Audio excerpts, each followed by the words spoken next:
श्री गणेशाय नमः। शांताकारं भुजगशयनं पद्मनाभं सुरेशं विश्वाधारं गगनसदृशं मेघवर्णं शुभांगं लक्ष्मीकान्तं कमलनयनं योगिविद्यानिगम्यं वन्दे विष्णुं भवभयहरं सर्वलोकैकनाथं। प्रह्लाद नारद पराशर पुंडरीक व्यासाम्बरीश शुक शौनक भीष्म दाल्यभ्यान रुक्मांगद अर्जुन वशिष्ठ विभीषण आदीन पुण्यानिमान परम भागवतान स्मरामि। शुरू करते हैं 5वां अध्याय, भक्तिहीन पुरुषों की गति, भगवान की पूजा विधि का वर्णन। राजा निमि ने पूछा, योगेश्वरों, आप लोग तो श्रेष्ठ आत्मज्ञानी भगवान के परम भक्त हैं। कृपा करके ये बतलाइए कि जिनकी कामनाएं शांत नहीं हुई हैं, लौकिक पारलौकिक भोगों की लालसा मिटी नहीं है और मन एवं इंद्रियां भी वश में नहीं हैं, तथा जो प्रायः भगवान का भजन भी नहीं करते, ऐसे लोगों की क्या गति होती है। अब 8वें योगीश्वर चमस जी ने कहा, राजन, विराट पुरुष के मुख से सत्व प्रधान ब्राह्मण, भुजाओं से सत्व प्रधान क्षत्रिय, जांघों से रजतम प्रधान वैश्य और चरणों से तम प्रधान शूद्र की उत्पत्ति हुई है। उन्हीं की जांघों से गृहस्थाश्रम, हृदय से ब्रह्मचर्य, वक्षस्थल से वानप्रस्थ और मस्तक से संन्यास, ये 4 आश्रम प्रकट हुए हैं। इन चारों वर्णों और आश्रमों के जन्मदाता स्वयं भगवान ही हैं। वही इनके स्वामी, नियंता और आत्मा भी हैं। इसलिए इन वर्ण और आश्रम में रहने वाला जो मनुष्य भगवान का भजन नहीं करता बल्कि उल्टा उनका अनादर करता है, वह अपने स्थान, वर्ण, आश्रम और मनुष्य योनि से भी च्युत हो जाता है, उसका अधःपतन हो जाता है। बहुत सी स्त्रियां और शूद्र आदि भगवान की कथा और उनके नाम कीर्तन आदि से कुछ दूर पड़ गए हैं। वे आप जैसे भगवत भक्तों की दया के पात्र हैं। आप लोग उन्हें कथा कीर्तन की सुविधा देकर उनका उद्धार करें। ब्राह्मण, क्षत्रिय और वैश्य जन्म से वेदाध्ययन से तथा यज्ञोपवीत आदि संस्कारों से भगवान के चरणों के निकट तक पहुंच चुके हैं। फिर भी वे वेदों का असली तात्पर्य न समझकर अर्थवाद में लगकर मोहित हो जाते हैं। उन्हें कर्म का रहस्य मालूम नहीं है। मूर्ख होने पर भी वे अपने को पंडित मानते हैं और अभिमान में अकड़े रहते हैं। वह मीठी मीठी बातों में भूल जाते हैं और केवल वस्तु शून्य शब्द माधुरी के मोह में पड़कर चटकीली भड़कीली बातें कहा करते हैं। रजोगुण की अधिकता के कारण उनके संकल्प बड़े घोर होते हैं। कामनाओं की तो सीमा ही नहीं रहती। उनका क्रोध भी ऐसा होता है जैसे सांप का। बनावट और घमंड से उन्हें प्रेम होता है। वह पापी लोग भगवान के प्यारे भक्तों की हंसी उड़ाया करते हैं। वह मूर्ख बड़े बूढ़ों की नहीं, स्त्रियों की उपासना करते हैं। यही नहीं, वह परस्पर इकट्ठे होकर उस घर गृहस्थी के संबंध में ही बड़े बड़े मंसूबे बांधते हैं, जहाँ का सबसे बड़ा सुख स्त्री सहवास में ही सीमित है।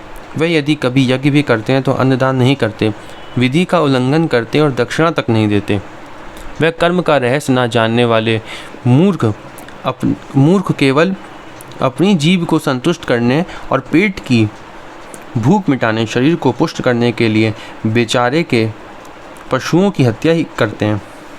धन, वैभव, कुलीनता, विद्या, दान, सौंदर्य, बल और कर्म आदि के घमंड से अंधे हो जाते हैं तथा वह दुष्ट उन भगवत प्रेमी संतों तथा ईश्वर का भी अपमान करते रहते हैं।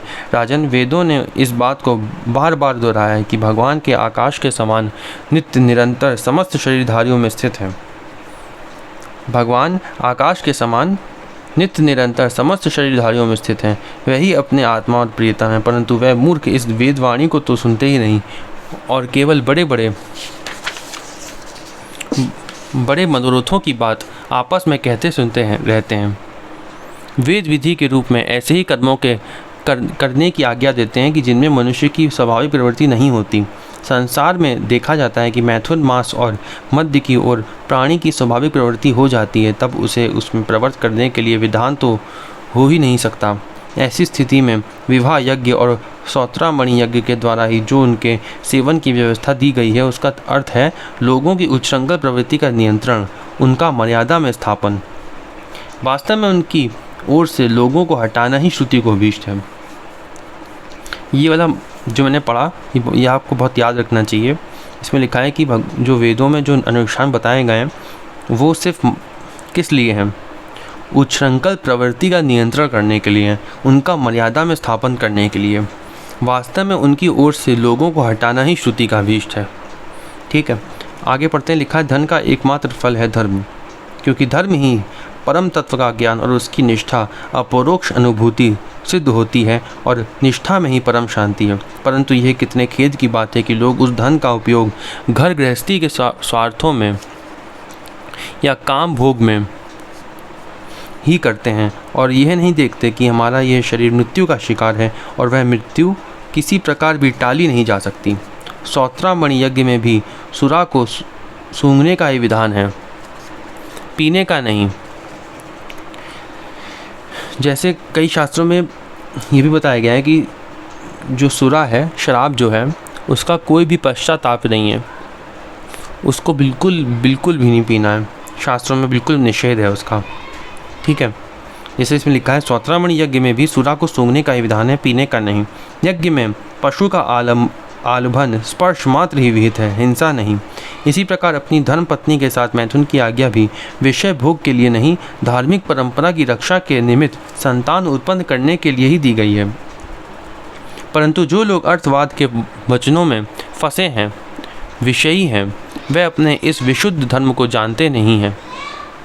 जो इस विशुद्ध धर्म को नहीं जानते वे घमंडी वास्तव में तो दुष्ट हैं, परंतु समझते हैं अपने को श्रेष्ठ। वे धोखे में पड़े हुए लोग पशुओं की हिंसा करते हैं और मरने के बाद वे पशु ही उन मारने वालों को खाते हैं। ऐसा कई शास्त्रों में भी आया है कि जो जिसको मारता है वो मरने के बाद उसको वही खाता है, फिर वही पशु उसको खाता है। ये गरुड़ पुराण में भी ऐसा है। लिखा है आगे, ये शरीर मृतक शरीर है, इसके संबंधी भी इसके साथ ही छूट जाते हैं। जो लोग इस शरीर से तो प्रेम की गांठ बांध लेते हैं और दूसरे शरीरों में रहने वाले अपने ही आत्मा एवं सर्वशक्तिमान भगवान से द्वेष करते हैं, उन मूर्खों का अधःपतन निश्चित है। जिन लोगों ने आत्मज्ञान संपादन करके कैवल्य मोक्ष नहीं प्राप्त किया है और जो पूरे मूढ़ भी नहीं है, वे अधूरे ना इधर के हैं ना उधर के। वे अर्थ धर्म काम इन तीनों पुरुषार्थों में फंसे रहते हैं, एक क्षण के लिए भी उन्हें शांति नहीं मिलती। वे अपने हाथों अपने पैरों में कुल्हाड़ी मार रहे हैं। ऐसे ही लोगों को आत्मघाती कहते हैं। अज्ञान को ही ज्ञान मानने वाले इन आत्मघातियों को कभी शांति नहीं मिलती, इनके कर्मों की परंपरा कभी शांत नहीं होती। काल भगवान सदा सर्वदा इनके मनोरथों पर पानी फेरते रहते हैं। इनके हृदय की जलन विषाद कभी मिटने का नहीं। राजन, जो लोग अंतर्यामी भगवान श्री कृष्ण से विमुख है, वे अत्यंत परिश्रम करके ग्रह, पुत्र, मित्र और धन संपत्ति इकट्ठी करते हैं, परंतु उन्हें अंत में सब कुछ छोड़ देना पड़ता है और ना चाहने पर भी विवश होकर घोर नरक में जाना पड़ता है। भगवान का भजन ना करने वाले विषयी पुरुषों की यही गति होती है। राजा निमि ने पूछा, तो यहाँ पे जो उनका प्रश्न था कि जो भगवत प्राप्ति नहीं करते हैं, क्या प्रश्न था? जो लौकिक पारलौकिक लालसा जिनकी मिट्टी नहीं है, मन इंद्रिया इनके वश में नहीं, उनकी क्या गति होती है? तो वो मृत्यु को प्राप्त होते हैं, उनको सब छोड़ देना पड़ता है, उनको क्लेश ही क्लेश हाथ लगता है और अंत में सब कुछ छोड़ देना पड़ता है, ना चाहने पर भी विवश होकर घोर नरक में जाना पड़ता है। उनकी ये गति होती है।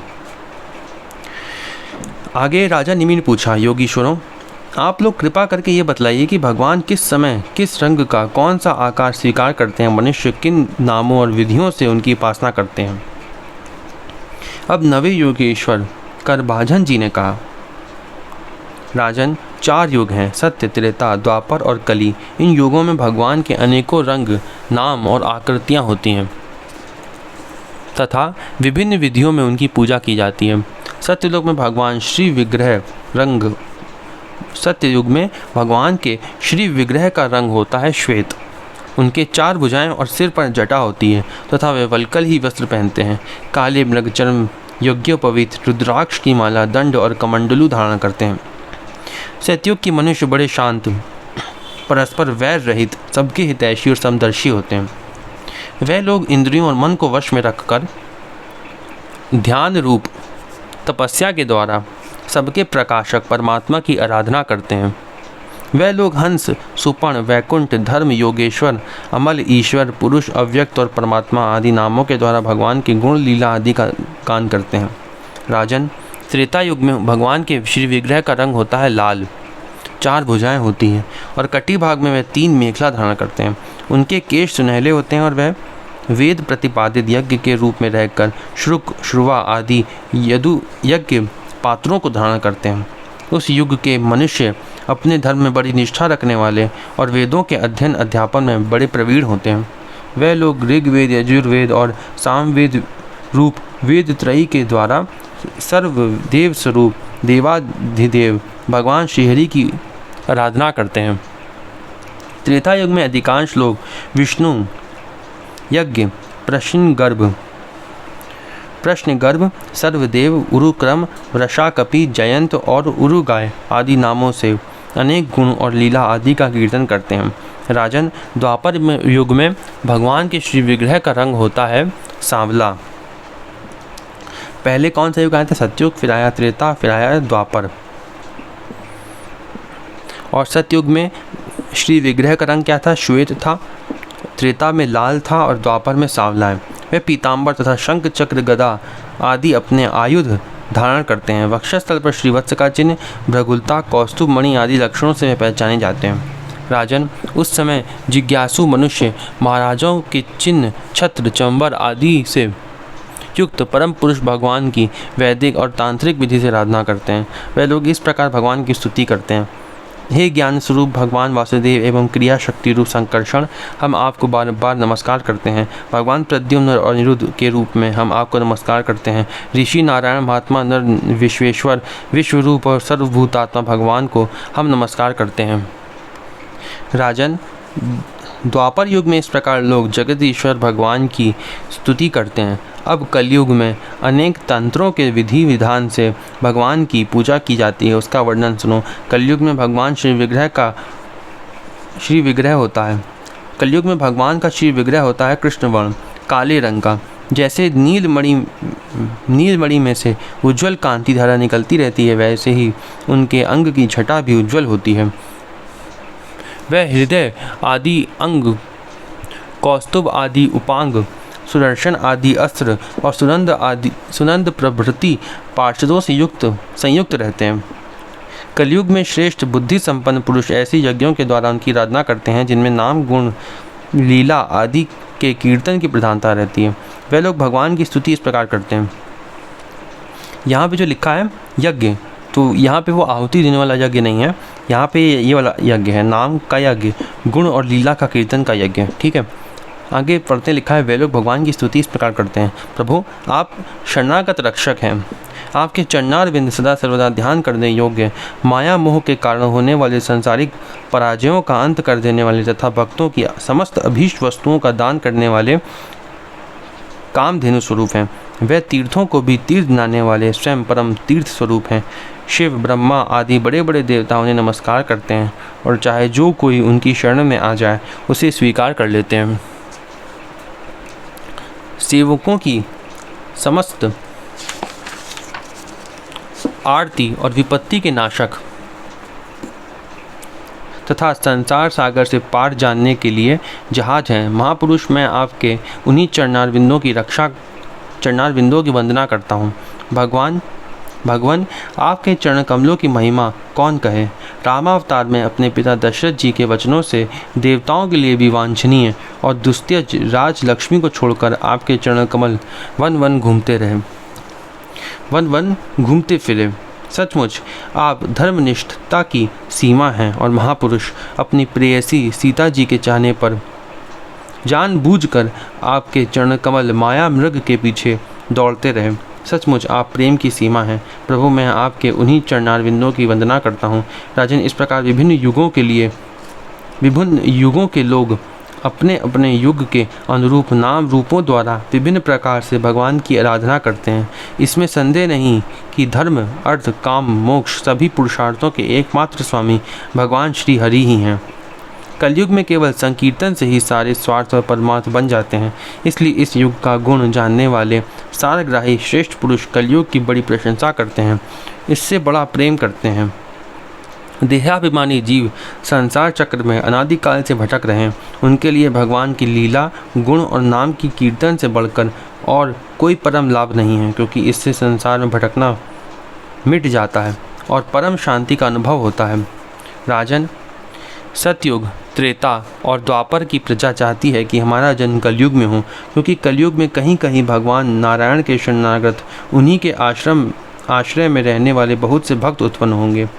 महाराज, विधेय कलयुग में द्रविड़ देश में अधिक भक्त पाए जाते हैं, जहाँ ताम्रपाणी, कृतमाला, पयस्विनी, परम पवित्र कावेरी महानदी और प्रतीची नाम की नदियाँ बहती हैं। राजन, जो मनुष्य इन नदियों का जल पीते हैं प्रायः उनका अंतःकरण शुद्ध हो जाता है और वे भगवान वसुदेव के भक्त हो जाते हैं।